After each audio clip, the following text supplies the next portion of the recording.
Olá pessoal, mais um vídeo aqui no canal Vene Casagrande. Confesso para vocês que não estava me planejando publicar esse vídeo agora, até porque eu acabei de publicar de postar um aqui no YouTube, mas a informação é extremamente importante e envolve o atacante Pedro. E infelizmente a informação não é boa. Só para vocês terem noção, como eu não estava me planejando, estava cozinhando, preparando minhas marmitas para amanhã, sexta-feira, para o dia longo que a gente vai ter, muitas reuniões, trabalho no SBT. Aí eu preparo minhas marmitas aí para comer ao longo do dia. Porém, essa informação eu tive que parar tudo, gravar esse vídeo e trazer essa atualização para vocês, porque a informação não é boa envolvendo o atacante Pedro, é algo que vocês, rubro-negros, vão lamentar bastante, e obviamente o técnico Felipe Luiz, porque a gente está falando de um Pedro vivendo uma grande fase, e novamente vivendo uma grande fase, ele tem uma lesão considerada grave. Pois é, a gente vai trazer essa informação, mas antes queria pedir para vocês se inscreverem no canal, darem um like no vídeo, embora a notícia não seja boa, mas solta o dedo no like aí, ajuda o canal Vene Casagrande. Vamos hypar o vídeo também, isso é importante. Compartilha o vídeo com geral para todo mundo se inscrever também no canal. Ativa o sininho, toda vez que eu publicar um vídeo, você com esse sininho aí, com a notificação ativada, você será avisado pela plataforma e assim ficará muito bem informado de tudo que acontece no Flamengo. Galera, antes de falar da notícia ruim envolvendo Pedro, a gente precisa falar de algo bom, cara, que é o Carrascal, que para mim é a grande notícia aí nos últimos jogos. Por quê? O Carrascal, ele custou 12 milhões de euros e muita gente estava questionando os valores pagos por esse jogador. Eu confesso para vocês que eu não questionei em nenhum momento, porque eu entendo que o mercado está inflacionado. Mas muita gente questionava porque falava que não valia isso, mas enfim, 12 milhões de euros, o jogador foi contratado e também um esforço absurdo. No período, foram mais de 3 meses de negociação e desde a sua chegada, o Carrascal vem justificando o tamanho do esforço e do esforço físico, paciência e também financeiro. Até o momento ele tem 12 jogos, só que em 12 jogos, 511 minutos em campo. Eu vou até fazer uma conta aqui, quantos jogos dariam essa quantidade de minutos, quer ver? Quase 5 jogos e meio. 5 jogos e meio. Então, em 511 minutos em campo, ele já tem 2 gols e 2 gols extremamente importantes. Gols contra o Racing na noite de quarta-feira agora e contra o Vasco, que deu empate. Vocês vão se recordar, um jogo importante. Além disso, grandes atuações, até mesmo contra o Corinthians, por exemplo, que ele jogou muita bola e, enfim, na ocasião a gente falou pouco que o Arrascaeta fez um golaço. Então, assim, essa é a boa notícia, tem que valorizar demais o Carrascal, e é aquilo, cara, futebol é assim, é momento. Hoje, para mim, ele é titular, e aí, por isso que é importante você ter um elenco com bons jogadores.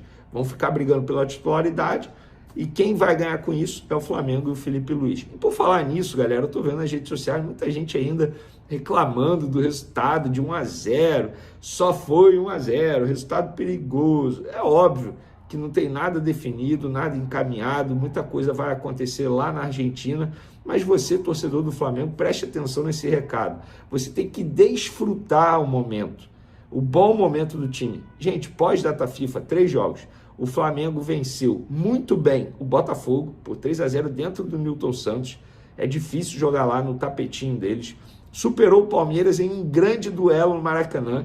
Jogo de altíssimo nível. O Flamengo venceu o Palmeiras e saiu na frente do Racing nessa briga por uma vaga na grande decisão da Libertadores da América em um jogo muito difícil e jogando bem.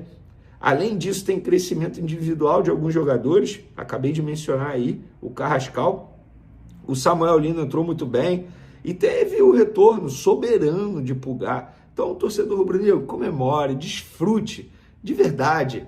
Não seja esse chato, enjoado, amargurado, reclamando. Não, desfrute do momento. O Flamengo vai ganhar as 2 competições? Ninguém sabe, mas está brigando pelas 2 competições. Então, relaxa, torcedor rubro-negro.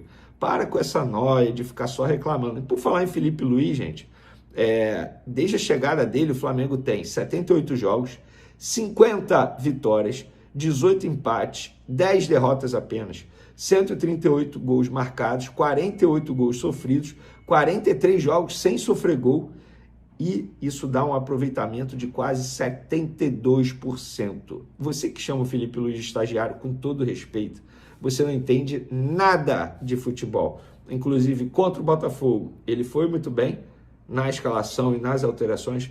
Contra o Palmeiras, também foi muito bem. E contra o Racing, ele também foi muito bem na escalação e também nas alterações. Então, relaxa, torcedor rubro-negro, relaxa, porque o Felipe Luiz está fazendo um bom trabalho. Agora, vamos para a informação principal desse vídeo, que não é boa, envolvendo o atacante Pedro. O Flamengo acabou de atualizar a situação clínica do atleta e disse o seguinte: o atacante Pedro foi reavaliado nesta quinta-feira pelo departamento médico do Clube de Regatas do Flamengo, no centro de treinamento George Elá. E após o diagnóstico da fratura sem desvio na una direita, que é o osso mais longo aqui do antebraço, o atleta iniciou o tratamento e permanecerá com o braço imobilizado nos próximos dias. A imobilização, que se estende acima do cotovelo, é necessária para impedir a rotação do osso fraturado e garantir a adequação, consolidação da lesão. Em razão do quadro, Pedro seguirá um trabalho específico de manutenção da preparação física com o objetivo de estar em condições de atuar tão logo seja liberado da imobilização. Galera, vamos aos fatos, tá? Eu conversei com um ortopedista para saber mais detalhes dessa lesão. Esse ortopedista, ele trabalha em um clube, ele pediu para não ter o nome mencionado por motivos óbvios. Ele me explicou um pouco mais dessa situação. Ele não teve acesso aos exames. Depende. A fratura aconteceu perto da onde? Foi no meio? Foi perto da mão? Foi perto do cotovelo? Depende de muita coisa. Agora, o que ele me garantiu seria um risco muito grande se o Flamengo o liberasse entrar em campo sem a imobilização, para ele poder jogar. Por quê? Primeiro, corre o risco de a lesão se agravar. E o que iria acontecer? Ele iria precisar passar por uma cirurgia, algo que nesse momento não precisa, só um tratamento com a imobilização. E ele vai ficar aí pelo menos 5 dias com essa imobilização no braço. E se ele entrar em campo com a imobilização? Depende. A imobilização ela precisa ser algo dura, rígida.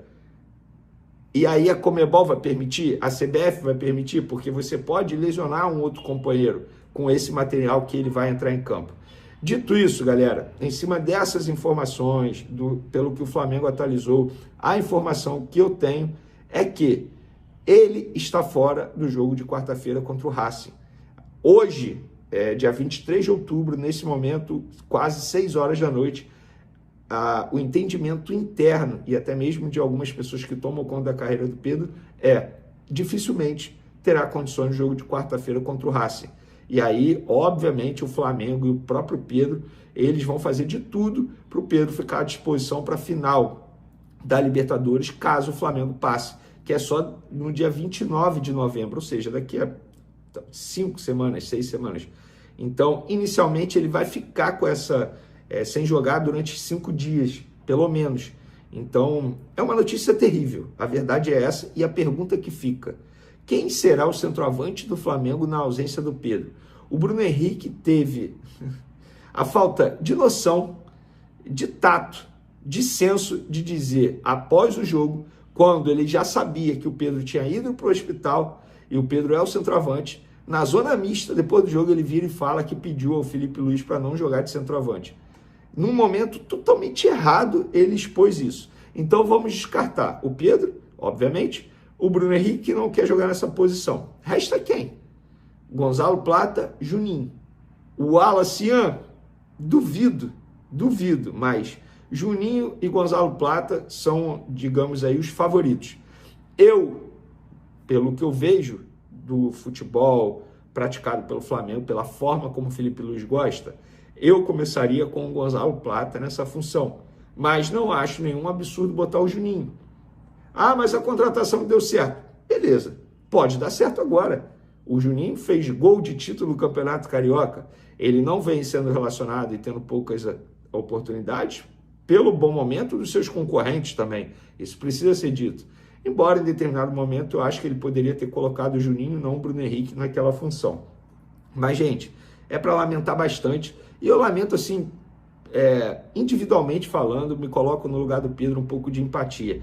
Parece que sempre que ele está vivendo grande fase acontece algo, cara. É incrível isso. é para lamentar bastante.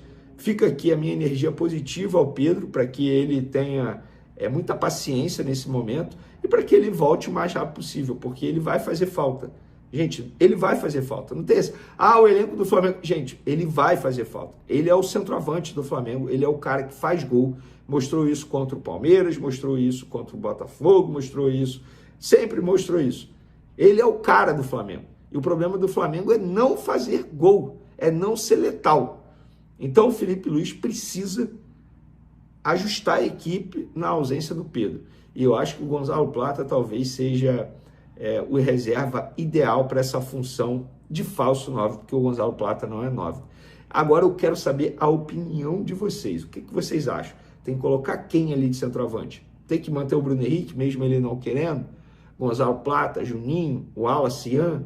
Eu quero a opinião de vocês, tá bom? Podem comentar à vontade, tamo junto e fui!